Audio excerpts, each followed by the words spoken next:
Hello and welcome to the Daily Meal for Tuesday the 20th of January 2026. Well, close but no cigar. So I think that's, we're not going to be winning the league this season. Yeah. Lions edged out by table topping Coventry. This is the match report from millfc.co.uk. Coventry City beat Millwall 2-1 in the Sky Bet Championship on Tuesday night. Romain Esse, remember him? Opened a scoring early on, but Mihajlo Ivanovic equalised later in the first half. Haji Wright, however, dealt the killer blow with 12 minutes to play as the Lions tasted defeat against the table toppers despite a valiant effort. Alex Neil made two changes for the visit to CBS Arena, as Zach Sturge and Macaulay Langstaff came into the 11 at the expense of Alfie Doughty and Casper De Noor, who both dropped to the bench. The Lions had some defending to do early on against their top-of-the-table opponents.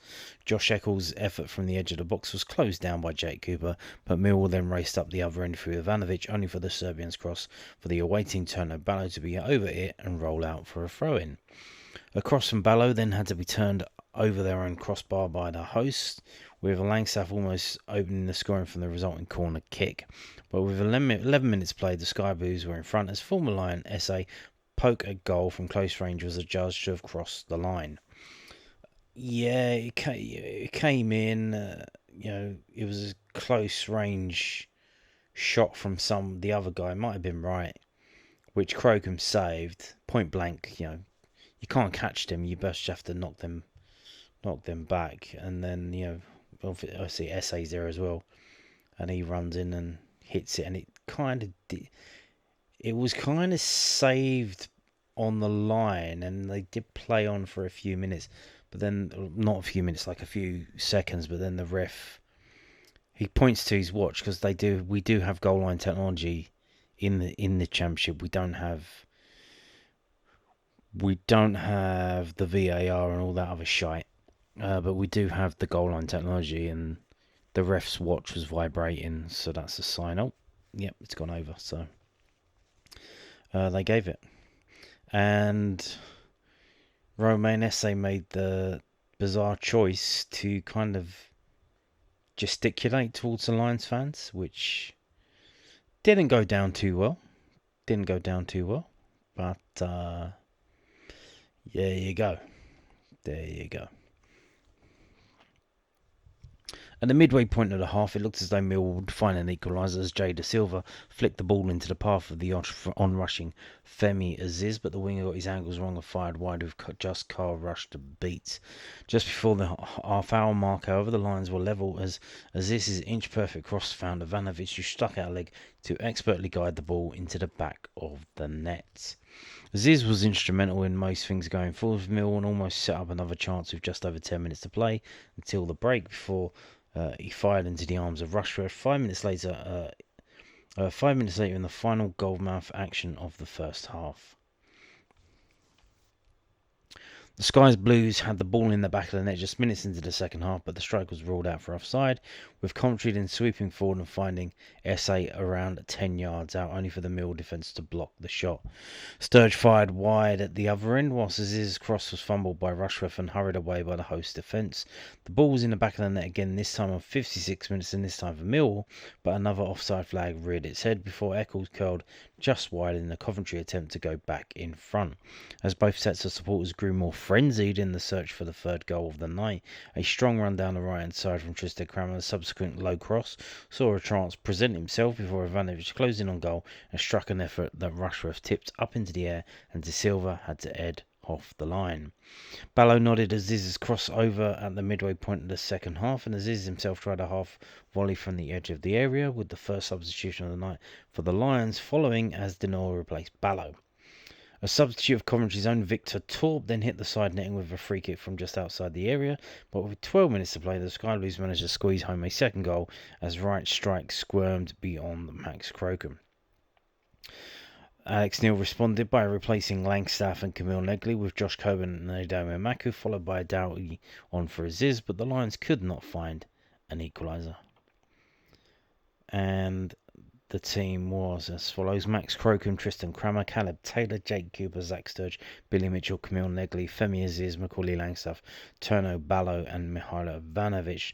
The subs bench was Danny McNamara, Alfie Doughty, Ryan Leonard, Josh Coburn, Edomu Umaku, Casper Denor, Luke Cundall, Reese Bangor Williams, and George Evans. And the subs that came on: Umaku on for Negley in the 82nd minute, Doughty on for Aziz in the 85th minute, Coburn on for Langstaff in the 82nd minute, and Denor on for Ballo in the 73rd minute.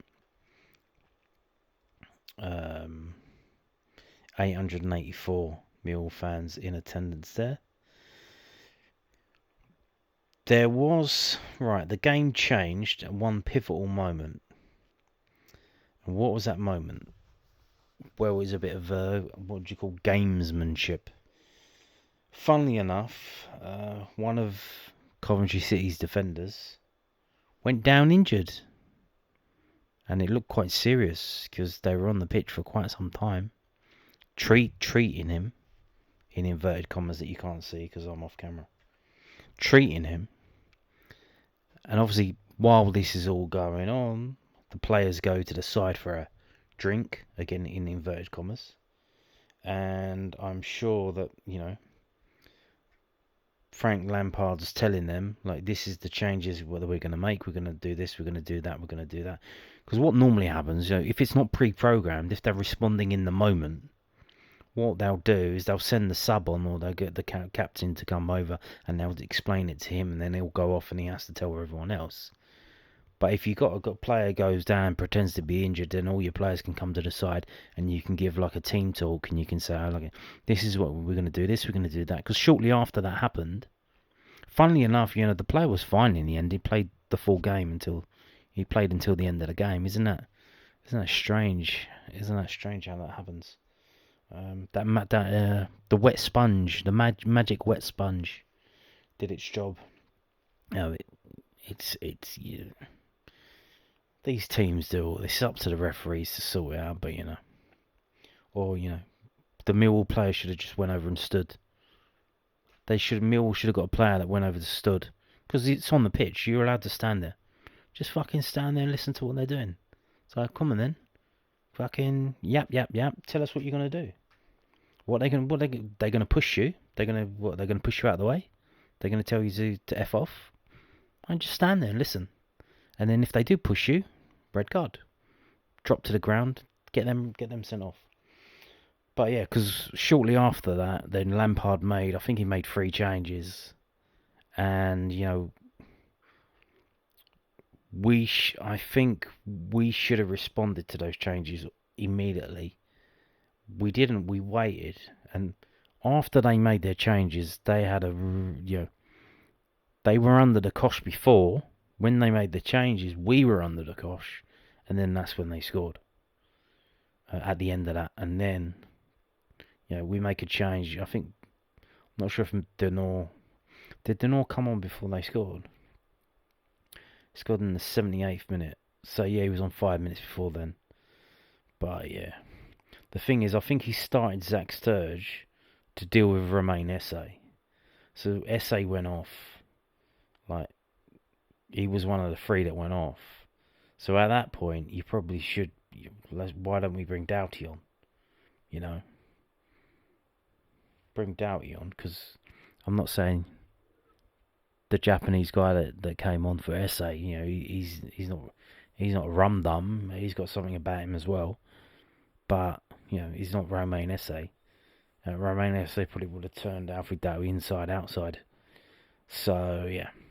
Once they made their changes, we should have been a bit quicker with ours. And we should have responded. Because those changes won the game. And they knew what they were going to do once those changes were made. Because they had all went off to the sideline while they were having a drink. And Lampard and Joe Edwards had told them what they were going to do. So... yeah, that was the moment that changed the game, really. And to be fair, on the pitch, we had our moments. It wasn't our best performance by far. But we did okay. We did okay against them. It was a very hard, a lot of running to do, a lot of closing down. So, the players put lots and lots of effort into that. And it just just didn't come off. So yeah, moving on to this, which is from millfc.co.uk, and it's pictures, photographs, and here we go. Kramer, Zach Sturge, Ivanovic. There's the goal. Is that the goal? Yeah, I think so. Yeah. There you go. It's in. He knows it's in. He's off. Femi Aziz. Ballo. Kramer. Caleb Taylor. Corley Langstaff. Joshy. Billy Mitchell. And yeah, we're back round. So there you go. Now, let's move on to this from WhoScored.com. It's the rest of the EFL Championship games that were played today. Here are the scores. Ipswich 2, Bristol City 0. Oxford 0, Queen's Park Rangers 0. Preston 0, Hull 3. Sheffield Wednesday 0, Birmingham 2. Swansea 3, Blackburn Rovers 1. West Bromwich Albion 0, Norwich 5. Charlton Athletic 1, Derby County 2. Wrexham 1, Leicester 1.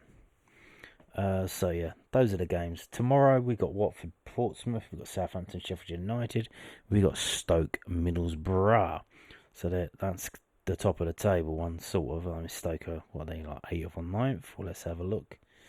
So Stoke are 7th, and they're playing Middlesbrough. So it depends. Do we want to try and catch Middlesbrough, or do we want Stoke to not win? So then we have a cushion between us and 7th. Obviously, Watford are playing as well, so I think they should win that game. But yeah, it's the Championship. You never know. You never know. This league is crazy, absolute crazy league. So we're 5th. We've lost the game. I think it's our first defeat in the last 6 games.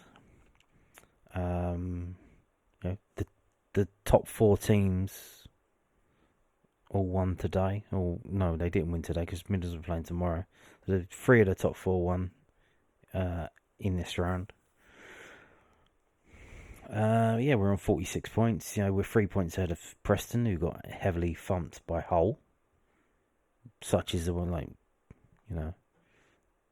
the team here beat this team 3-0. So, and we're on 46, so we're 3 points away from 3rd place. We're 4 points away from 2nd. We're now 12 points away from Coventry, so that slim possibility of finishing 1st is certainly done now. You're not going to catch. You're not going to close a 12-point gap, especially because we don't play them again. That's it. They've done us twice, haven't they? This season, we've got to play Ipswich again. We've got to play Middlesbrough again. So we do have to play these teams around us. But yeah, 5th with 5th. 46 points. So yeah, let's look ahead to the weekend. Obviously, we're at home to Charlton. Obviously, they lost today to a team that had a player sent off. Interesting that a lot of these teams that are playing Charlton, they have players sent off. Interesting. Especially as, I don't know if you know this, it's been quite the consternation online on social media. They have selected the referee for Charlton Millwall on the weekend, and it's Gavin Ward. Gavin Ward. The one who did such a poor job at Bristol City. No, it wasn't Bristol City, was it? What was the game that he fucked up? I can't even remember now. He messed... No, it was the whole game, wasn't it? The whole game. The Femi Aziz That guy, yeah, it was a whole game. So yeah. So what have we got coming up at the weekend? We've got Derby, but that's nothing to do with us. Middlesbrough Preston. It doesn't get any easier, does it? So it doesn't get easier. So Middlesbrough got to go away to Stoke, and then they got Preston at home. So there you go. That's an early kickoff. 2 early kickoffs on Saturday. Only the 2. Who else have we got? We've got Hull home to Swansea. Watford away to Blackburn. Stoke away to Birmingham. And Norwich Coventry on Monday. Ipswich away to Sheffield United, who are missing 2 players because they got suspended straight red cards. So there you go. But we're still 5th, we're still 5th.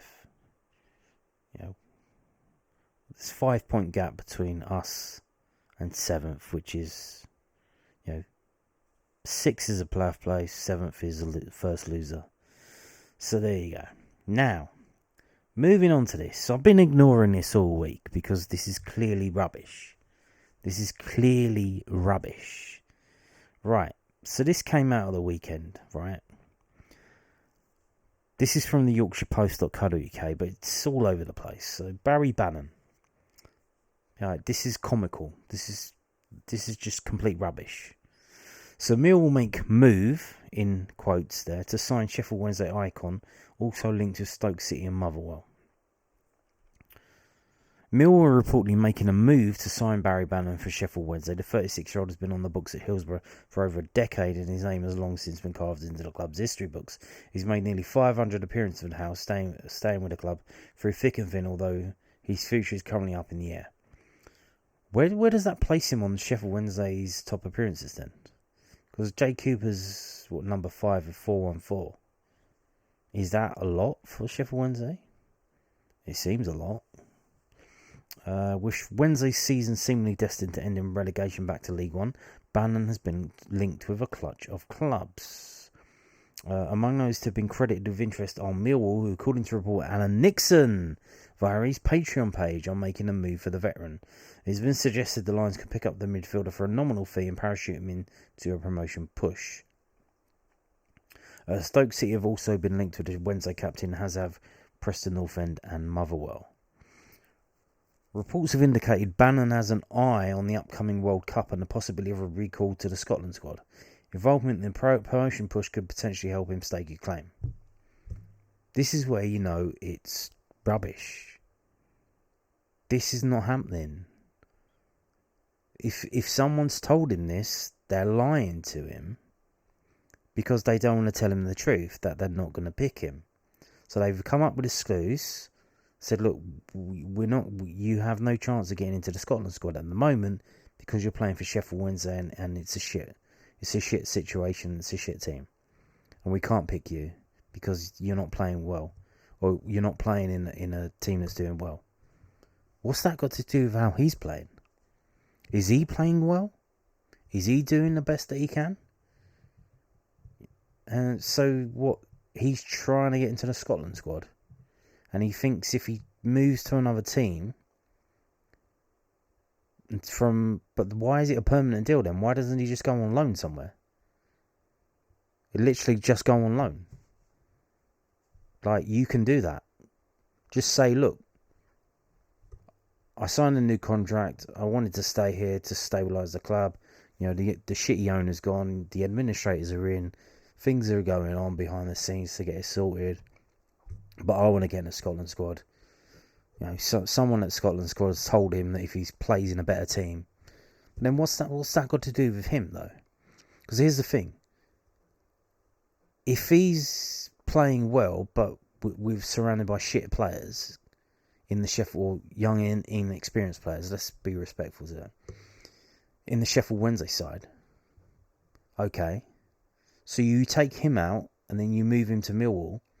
And then he's going to be playing with more better players. So that's supposed to make him better.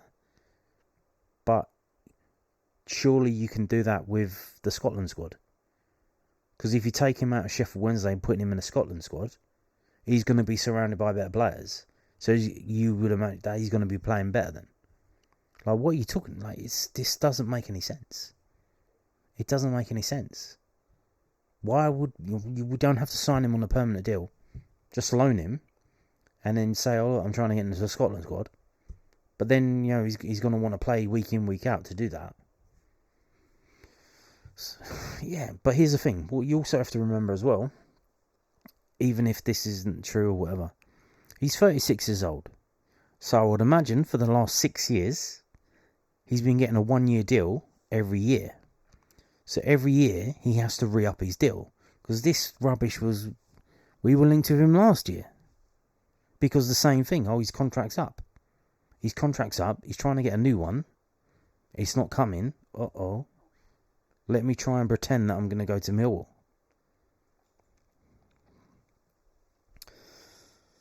As a player in the twilight of his career, Bannon may also wish to enjoy some success in his final years on the pitch. So this is all speculation. It's just speculation.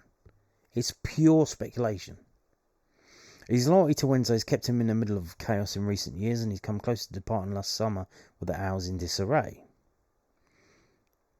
After committing to a new contract, he said, in the last week, my head's been everywhere, but the weeks before that, I've been getting on with it. But last week was really tough because there was interest. Before last week, I'd never thought of going anywhere, and that was the only time I thought I might have to look at it.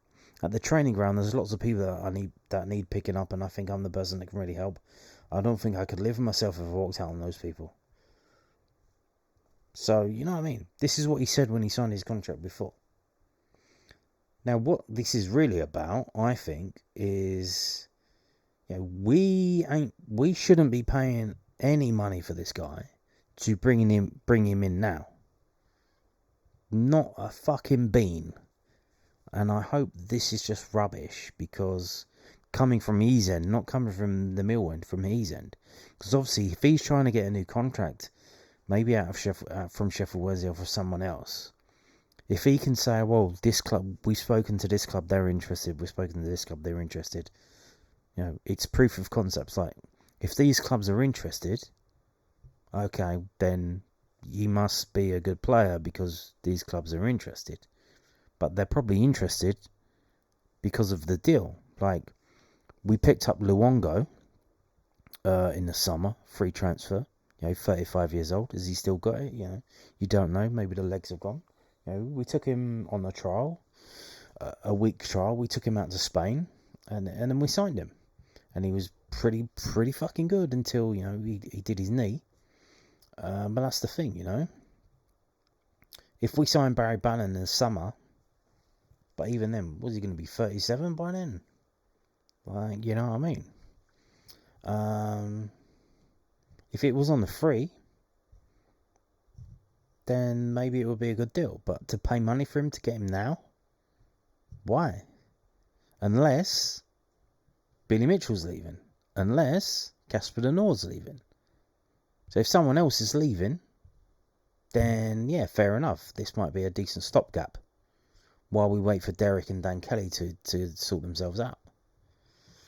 But other than that, I mean, obviously Billy Mitchell, new contract, is he going to sign it? I don't know, If he doesn't sign it, are Millwall going to try and push a move now? That's not really what we do, I mean, but you never know. Maybe we have to cash in, because obviously he's a product of the youth academy. So any money that we get for him, that's pure profit on the balance sheet. So maybe that's the situation, I don't know. But then obviously you can't force people out. He can just ride out his contract to the end of the season. But yeah, this doesn't make any sense, because I think it's just bullshit. And that's why I didn't cover it, even though it came out of the weekend. So yeah. Now, back to reality. This was very real. Oh, what's going on here? I'm trapped. How do I get out of it? There you go. This is from BrentfordFC.com. It's a match report from the game today, the under-21 game played at Wheatsheaf Park, that Millwall won 2-1. Bosh, have some of that. So yeah, Josh Stevenson strikes, but Bees suffer a professional development league defeat. So obviously this is written from Brentford's point of view. So Josh Stevenson, If you don't know, he was a young centre-back that left Millwall. We offered him a new contract. He decided, no, I'm not going to do that. And then he went to Brentford, signed for Brentford. And, it went to a tribunal. Well, it was going to go to a tribunal. We don't know, but we think it was set to go to a tribunal. And then we got Tristan Crammer and we said, how about we sign Tristan Crammer and we offset it. We get Crammer, you get Josh Stevenson, and that's the money you would owe us for Josh Stevenson. We'll pay you that as a fee, technically on paper, but obviously for Crammer. I mean, that's got to be the deal of the fucking century, man. What a deal that is. But obviously, we don't know that. We assume that because it was supposed to go to a tribunal, and we never heard about the tribunal. So we assume that that's what's happened. But I guess we don't find out until... We probably won't even find out even if when the accounts come out, which I think they come out in June. So we probably won't even find out then. But it might be in there, I don't know. Anyway, a goal in each half proved decisive. Millwall under-21s edged past Brentford under-21s with a 2-1 victory at Wheatsheaf Park in the Brentford League on Tuesday afternoon. Stevenson's strike was a consolation on the day as Millwall edged the contest to take all 3 points despite a spirited performance from Sam Saunders' side. Again, why is there apostrophes everywhere? Is that Apple? Apple have done this, haven't they? Apple, the latest iOS update. It's Sam Saunders, it's not Sam Saunders' side. It was the home side who took control of the game early on, and Luca Picotto broke clear and delivered a firm cross which almost found Kyrie Pierre. Despite the good start on 18 minutes, the young Lions took the lead through Caleb Redhead as he pounced on a loose ball in the box from a corner, smashing into the net from close range. Bosh! Redhead went close to grabbing his second after capitalising on another loose pass, curling an effort towards goal that was well saved by Julian Eyestone. That sounds like the goalkeeper for them. Demero Bob Semple was presented with a glorious opportunity to level the scores as a scramble in the box fell kindly to his feet, but his poke shot was saved by Joel Coleman. Joel Coleman's playing.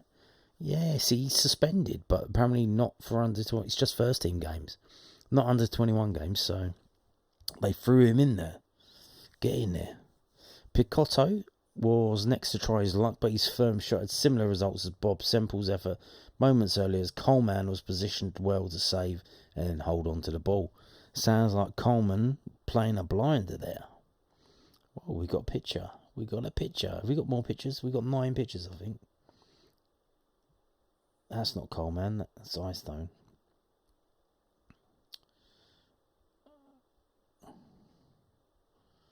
There you go. Massive crowd there for that one.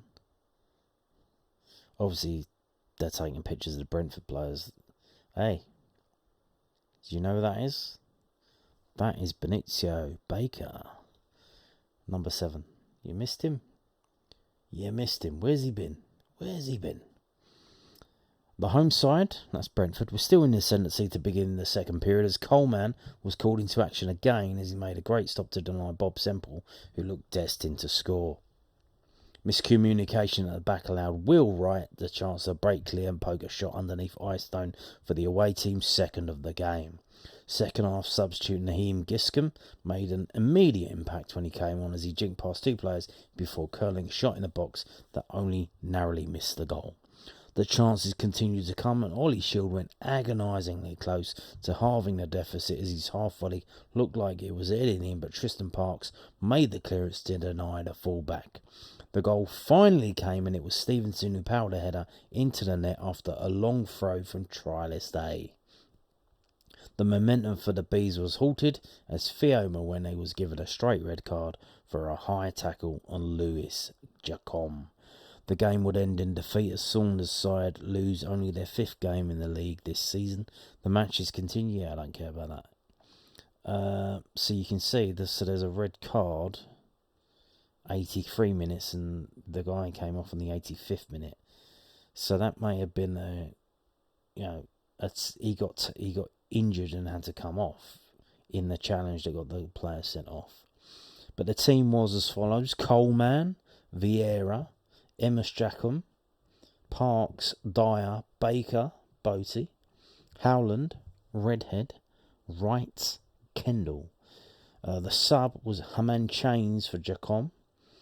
And the subs unused were Lindner, that's the keeper, Rogers, Whitby, and Forbes. So there you go. A fantastic performance. Especially it sounds like Joel Coleman. And you would expect that, The geezer, was he like 30, 35 years old? And he's playing against kids. You would expect a decent performance out of that. So, but, good to see that he's taking it seriously. Even though it's an under-21 game. Now, moving on to the table. Let's have a look at the table. We've climbed up to 4th, although I'm sure it's only temporary because the teams below us have games in hand and there's not that many points between us. But, that was a team at the top of the table. They're second in the table. We're now up to 4th. This is the south section. Obviously, we have to finish in the top 8 to go through to the end of season playoffs. What can we say? Well, we haven't drawn a game yet. Although neither have Bournemouth. We've won 8, we've lost 8. 32 goals scored, 31 against. Very balanced team. Very balanced team.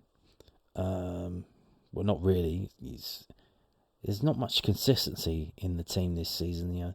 Players coming in, players going out due to injury, going out on loan, going into the first team, training with the first team because the first team's got players injured. So, to be 4th, obviously we're going to get caught. Charlton are in 5th. They're 1 point behind us. They've got a game in hand, but they haven't won. You can see the last 5 games they've lost 3 and drawn 2. Swansea got 4 games in hand than us. 4 games in hand, and they're only 2 points behind. Yeah, I think they're going to go above us. In fact, that's our next game, actually, is Swansea away at their training ground next Tuesday. So, maybe we can stem keep them back for another week just by winning that game. But then you would imagine they still got 4 games in hand. What else have we got? Cardiff have got 2 games in hand and they're only 3 points behind. So, at the moment we're 4th, but we could go slipping back down. But, good performance today. Good performance. This lad, Callum Redhead, seems to know where the goal is. Joel Coleman put a shift in. Good to see. And on that note, thank you for watching. Goodbye.